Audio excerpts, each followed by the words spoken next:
मेरे पैर में स्वेलिंग आई थी डॉक्टर, टॉयलेट में झाग थे। मेरठ गया दिखाया तो मेरा क्रिएटिनिन जब था 4 पॉइंट कुछ था, तो उन्होंने मेरा क्रिएटिनिन 5 से लगभग 9.5 पहुंचा दिया। वजन मेरा 90 किलो था, 90 किलो से 70 किलो पर लाकर उन्होंने मुझे छोड़ दिया। फिर मैं दोबारा दिखाने गया तो आप मुझसे बोल रहे थे भूख नहीं लगती। मैंने कि तुमने मार तो मुझे पहले दिया, अब भूख कहाँ से लगेगी। फिर क्रिएटिनिन मेरा 11 पहुंच गया, वहां से 11 पहुंच गया। हाँ। फिर मैं वहां से फिर एक देहरादून में एक हॉस्पिटल है, मैं वहां पहुंच गया। ठीक है। साहब ने कि 35 लाख रुपए का इंतजाम करो और तुम्हारी के लिए? हाँ जी, ट्रांसप्लांट डायरेक्ट बोल दिया। नमस्कार, शुद्धिग्राम मेरठ से मैं डॉक्टर हरदेव।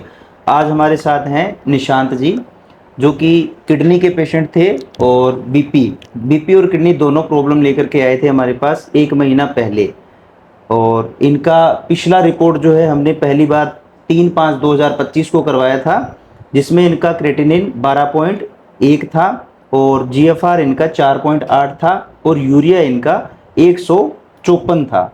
और इनकी बीपी की प्रॉब्लम थी। बीपी की दवाइयाँ लेने के बाद भी ये 160/70/1/115 इनका बीपी रहता था, काफ़ी बढ़ा हुआ रहता था।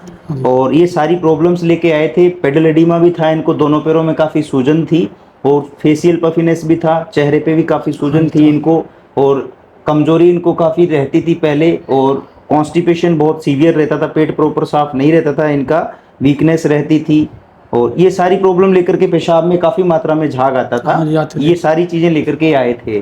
तो 1 महीना पहले से इनका ट्रीटमेंट चल रहा है। फॉलोअप में ये हर 10 दिन से हमारे पास आते हैं, सारी चीज़ अपनी बताते हैं। आज इनके इम्प्रूवमेंट देख करके हम खुद भी बहुत ज़्यादा सरप्राइज हैं। आज इनका यूरिया जो 154 था 1 महीना पहले 3/5/2025 की रिपोर्ट में, वो यूरिया 154 से 55.8 हो गया है और क्रेटिनिन जो है वो 12.1 से 4.5 हो गया है और जीएफआर 4.8 था, 4.8 से 15.8 हो गया। ये बहुत ही ट्रमेंडसली इफेक्ट है, बहुत ज़्यादा अच्छे इफेक्ट हैं जो कि हमें उम्मीद नहीं थी, उससे भी बढ़ करके अच्छे रिजल्ट आए हैं। हीमोग्लोबिन इनका 10.1 था, 10.4 है हीमोग्लोबिन, ठीक है, मेंटेन है वो भी। और बीपी इनकी 160/70/115 के समथिंग रहती थी। आज इनकी बीपी भी 120/80 110/70 रहती है, उसमें भी कोई दिक्कत नहीं। विदाउट एलोपैथिक मेडिसिन इनकी बीपी की और लगभग सारी मेडिसिन इनकी छूट चुकी हैं आज। और आज हम इन्हीं के मुंह से सुनते हैं, स्टार्टिंग में इनको एलोपैथ में जो ट्रीटमेंट हुआ क्या बोले डॉक्टर और क्या कुछ रहा, पीछे की जर्नी आप बताइए और यहाँ की जर्नी भी आप बताइए। जब सबसे पहले मैं गया था जी डॉक्टर साहब यहाँ पे किडनी केयर सेंटर, उन्होंने मुझसे बहुत काफ़ी पैसे लिए, कई महीने इलाज चलाया उन्होंने मेरा। तो जब मेरा क्रिएटिनिन लगभग कैसा था जी 5 या 6, उनकी एलोपैथिक दवाई खा खा कर मेरा क्रिएटिनिन 12 पहुँच गया था। उन्होंने बोल दिया कि डायलिसिस करवाओ जी। ठीक है जी। फिर वहाँ से फिर मैंने डायलिसिस नहीं करवाई, फिर मैं पहुँच गया ऋषिकेश हॉस्पिटल। ठीक है जी। उन्होंने तो डायरेक्ट ही ये बोल दिया कि ट्रांसप्लांट करवाओ, 35 लाख रुपए जमा करो, नहीं तो 1 महीना की तुम जियोगे। ट्रांसप्लांट करवा लो, 35 लाख रुपए की व्यवस्था कर लो, 35 लाख और की व्यवस्था करो, वरना आप 1 महीने तक की जिंदगी है आपकी। उसके बाद वरना 1 महीने ले जाओ, 1 महीने तक की उम्मीद है इनकी जीने की बस। अच्छा अच्छा, हाँ, ठीक है। बस। फिर क्या हुआ जी?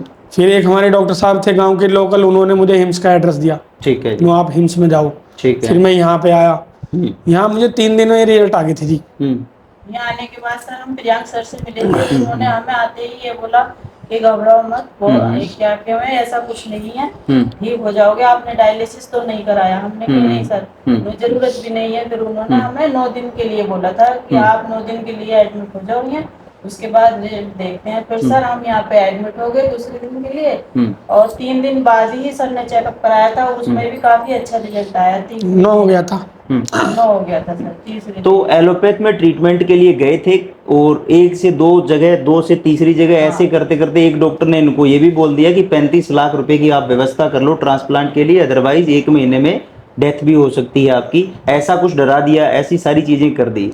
और एलोपैथिक ट्रीटमेंट के बाद में इनका यूरिया क्रिएटिनिन बढ़ भी गया। यहाँ पे आने के बाद हाँ जी, एक दिन प्रतिदिन बढ़ता रहा। हाँ जी। तो आज जो इनका कंडीशन है वो आपके सामने है, जो भी किडनी के इम्प्रूवमेंट्स हैं वो भी आपके सामने हैं। लगभग इनकी जो यूरिया क्रिएटिनिन जीएफआर उसमें दिन रात का फर्क हो गया है। आज की डेट में हम देखें तो यहाँ पे इनके पंचकर्मा थेरेपी भी करी गई है, मेडिसिन दी गई है और डाइट पे बहुत अच्छे से फॉलो किया गया है। पंचकर्मा थेरेपी में Shirodhara, Shiropichu, hot water immersion, CKD basti, Padabhyanga, detox therapy, ये सारी इनकी पंचकर्मा थेरेपी हुई हैं और सारे रिजल्ट्स आपके सामने हैं। तो आपको यहाँ का एनवायरनमेंट, यहाँ की थेरेपी, यहाँ का डाइट कैसा लगा ओवरऑल? बहुत अच्छा लगा जी। आयुर्वेद बहुत के ही बारे अच्छा में आप पूरी दुनिया को आयुर्वेद के लिए क्या मैसेज देना चाहिए? भैया एलोपैथिक में ना जाके यहीं पे आओ आयुर्वेद में, अगर जिंदगी बचानी है तो लोग जिनको ऐसे किडनी की, कैंसर की, हाँ जी, लीवर हाँ की जी। दिक्कत है, तो उनके लिए आप क्या मैसेज देना चाहिए? उनके मैसेज यही है जी, एलोपैथिक में ना जाके आयुर्वेद को अपनाओ। आयुर्वेद को सही टाइम पे हाँ। जाकर के और आयुर्वेद पे अपना हाँ अपना। ट्रीटमेंट करें। हाँ ठीक है जी। जी। तो ये निशांत जी हैं और मैं भी पूरी हिंदुस्तान से यही कहना चाहूँगा कि टाइम रहते हुए आप आयुर्वेद में आए। अगर टाइम रहते हुए आयुर्वेद में आते हैं तो वो सारी चीज़ों के एग्जाम्पल आपके सामने निशांत जी बैठे हैं। ठीक है सर, एक बार मौका देना चाहिए आयुर्वेद के लिए भी, बिल्कुल देखना चाहिए कि बिल्कुल। हाँ। इनको भी मैं, इनके हौसले को भी सलाम देता हूँ जो एलोपैथ से डरे नहीं। इनको बोल दिया गया 35 लाख की व्यवस्था कर लो, ट्रांसप्लांट करा लो, अदरवाइज 1 महीने में डेथ हो जाएगी, ये वो, लेकिन उन्होंने ये डरे नहीं और आयुर्वेद में आए। तो स्टार्टिंग में ही आगे थे, ऐसा नहीं है 1 महीने में इनको लगभग प्रॉब्लम पता चली, 20 दिन इन्होंने ट्रीटमेंट लिया और उसके बाद में यहाँ आ गए। हाँ। और आज इनका कंडीशन आपके सामने है, लगभग आधे से भी कम इनकी प्रॉब्लम रही है। और वो हम पूरी उम्मीद करते हैं कि अगले 3-4 महीने के अंदर ये बिल्कुल स्वस्थ होंगे। भगवान से भी दुआ करेंगे। जय हिंद, जय भारत।